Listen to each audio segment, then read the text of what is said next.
అందరికీ నమస్కారం. అందరూ ఎలా ఉన్నారు? కాబట్టి ఫ్రెండ్స్, ఈరోజు మనం తెలుగులో इल्लू ఎలా చెప్పాలో నేర్చుకుందాం.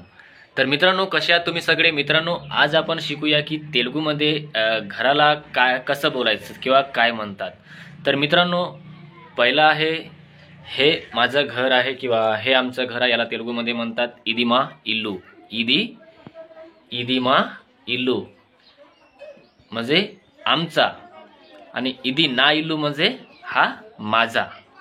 ना म्हणजे माझा, मा म्हणजे आमचा. इदिमा इल्लू म्हणजे हा आमचं घर आहे किंवा इदी ना इल्लू म्हणजे हे माझं घर आहे. तर मित्रांनो, हे जे तुम्हाला दिसत आहे मागे, हे आहे दिवार किंवा मराठीमध्ये म्हणतात भिंत. मित्रांनो, हे आहे भिंत. आणि मित्रांनो, भिंतीला तेलुगूमध्ये म्हणतात गोडा. गोडा म्हणजे भिंत. आणि मित्रांनो, मी जिथे बसून आहे हे आहे खोली. तर मित्रांनो, या खोलीला तेलुगूमध्ये म्हणतात नेनु गदिलो कुर्चुन्नानु. नेनु गदिलो कुर्चुन्नानु म्हणजे मी खोलीमध्ये बसून आहे. मित्रांनो, लो हा शब्द जेव्हा आपल्याला म्हणायचा आहे की मध्ये, मी खोलीमध्ये, जेव्हा मध्ये हा शब्द येतो तेव्हा तेलुगूमध्ये त्याला लो असे म्हणतात. जसं मी खोलीमध्ये बसून आहे त्याला तेलुगूमध्ये म्हणतात नेनु गदिलो कुर्चुन्नानु. आणि मित्रांनो, हा आहे दरवाजा. तर मित्रांनो, दरवाजाला तेलुगूमध्ये म्हणतात तलुपू. तलुपू म्हणजे दरवाजा आणि गदी म्हणजे खोली.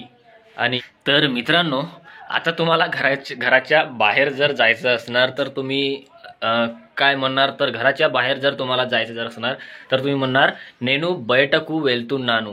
नेनु म्हणजे मी, बयटकू म्हणजे बाहेर. बैठकू म्हणजे घराच्या बाहेर आणि वेल्तुन्नानु म्हणजे जातो.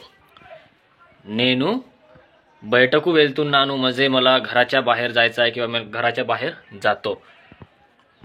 आणि जर मित्रांनो, जर तुम्हाला म्हणायचं असणार की मी आत येतो, मी आत येतो, तो त्याला तेलुगूमध्ये म्हणतात मित्रांनो नेनु लोपलकी वस्तुन्नानु. मित्रांनो, लोपलकी म्हणजे आत आणि बैठकू म्हणजे बाहेर. लोपलकी म्हणजे आत आणि बैठकू म्हणजे बाहेर आणि वस्तुन्नानु म्हणजे येतो आणि वेल्तुन्नानु म्हणजे जातो.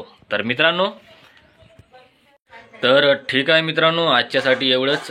तुम्हाला आपल्या मराठी भाषेमधून तेलुगू भाषेमध्ये काय शिकायचं आहे हे मला नक्कीच कमेंट करा आणि मी तुमच्या कमेंटनुसारच व्हिडिओ बनवणार. సరే ఫ్రెండ్స్, ఈ రోజుకి అంతే. కొత్త వీడియోలో మళ్ళీ కలుద్దాం. మీకు వీడియో నచ్చితే వీడియో లైక్ చేయండి మరియు ఛానల్ని సబ్స్క్రైబ్ చేసుకోండి. ధన్యవాదాలు మిత్రులు.